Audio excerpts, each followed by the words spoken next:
At the first sign of trouble, you need to suspend or halt your anything that might be auto drafting from your account. And here's why. If you get laid off, if you experience a hardship, whatever the case may be, even if you have an emergency fund, you want to try and keep as much cash as you possibly can. I did a video on which of your bills and things are a little more forgiving and which ones you absolutely have to take care of. And it was thinking along those lines that actually inspired me to share this. So, if you find out that you're going to have a lack of work, if you are having to change jobs, maybe a natural disaster occurred, and so things are going to be out of whack for a little bit, especially if you're in a situation where you are living check to check. Under those circumstances, you want to take back control of your finances as much as you can, and that means stopping auto drafts and actually paying those bills manually. That's what I mean by all of that. And when I shared my story yesterday, my story seemed to be counter to the advice that I was given, and that wasn't my intent at all. What I was trying to say is that you need to do that. You need to be proactive as quickly as possible. The minute you find out about a lack of work or being laid off, or as soon as you're able to, if you're injured, ill, anytime you notice that there's going to be, or that you know there's going to be a disruption to your income. That's what I'm talking about. And suspending things that draft means everything, not just your bills, but investments, if you've got those happening. Those are usually very forgiving and can be stopped pretty much at any time and then restarted. It's not that big of a deal. If you contribute to somebody like me via Patreon or whatever, those can usually be suspended. You can always go back and restart with somebody.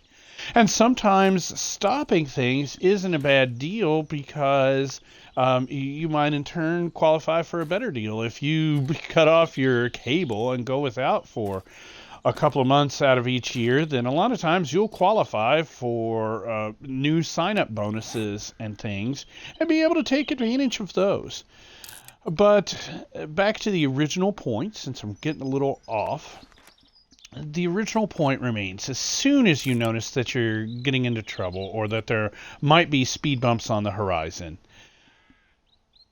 suspend those things. Don't wait until you actually are starting to get behind, until bills are coming due and you no longer have the funds. Especially in, like I said, circumstances where stuff drafts. I know I've repeated myself over and over again, but it's worth repeating.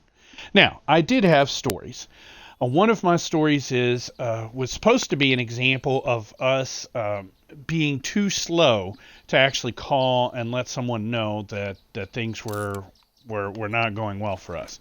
There was a period of time where my wife and I were indeed living check to check. We didn't have a fully funded emergency fund. Things were very tight. And then, of course, as it tends to happen, the worst transpired.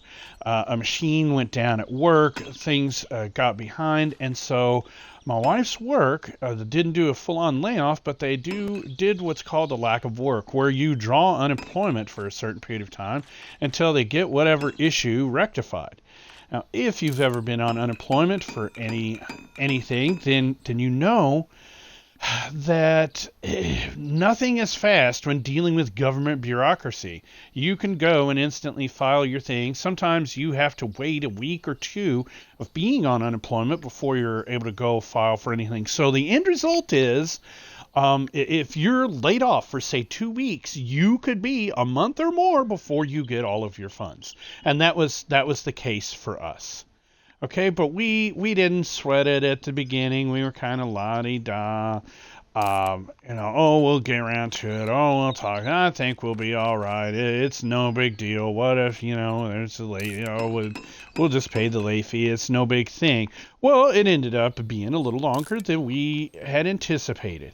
And so then we started scrambling and calling people, trying to get some help and get some understanding.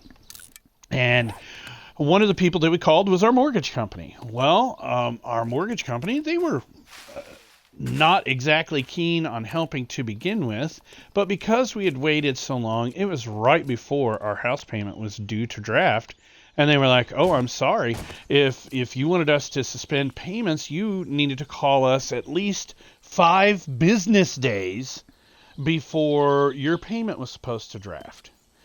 And then, like I was sharing in the story, if you watched my last video or last stream, that's when things went from bad to worse. So we had procrastinated. We had waited too late to call. Not only could they not help us, but because of our interaction with customer service, apparently somebody on their end had clicked the wrong button, whatever the case may be. And as a result, lo and behold, not only did our payment not get suspended, but it actually double drafted. So because of our procrastination, a problem was compounded. And that's what didn't get adequately conveyed as I was sharing things with you yesterday. It was our fault. The lack of work was nothing within our control. The things that were in our control were whether or not we had an emergency fund, which we didn't, and how long we waited to call, which was, as should be clear by now, too daggone long.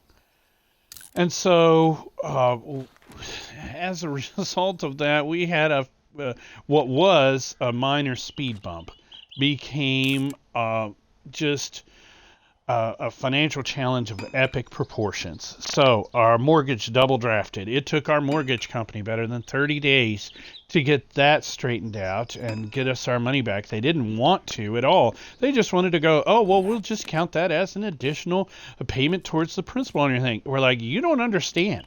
This is causing a ripple effect. We have checks bouncing, all kinds of stuff. Oh, well, I'm sorry. I'm like, is there anything you could do since this was your mistake? Oh, no. No. So all those fees, late fees, overdraft fees, everything else, we just had to eat that. And that was not fun. Hence why I am so passionate about this subject now. Hence why, even though I hate re-recording videos, I've taken the time to do so. Because I don't want you guys to have to go through that experience. That was a lesson learned the hard way at the least convenient time. And if you guys can avoid that pain, then I would consider that a win. I don't know if you've been through a similar experience, but man, it was a freaking nightmare. And so those late fees and everything else, they just compounded our problem. And it took us even longer to dig out of the hole that we were already going to be in because of the interruption in our income. So please, guys, at the very first sign of trouble, look at your finances, stop anything you can that drafts. If it's an app, you should be reducing expenses in those situations anyway, and looking for areas to tighten the purse strings and live more frugally. But definitely reach out to whoever you're going to have to owe money to, and suspend those things. And keep in mind also the financial triage video that I shared with you about who's more flexible when it comes to if you absolutely have to be late, who can you say take a number and take a seat and deal with after the fact. Those two things work hand in hand. Anyway, that's the video for today, guys. I hope that's gotten across the message. If you have questions, please leave them in the comments below. Reach out to me at fustianfinance@gmail.com. And if this is helpful at all to you, please share, like, subscribe. You guys know the drill. And tune in for my next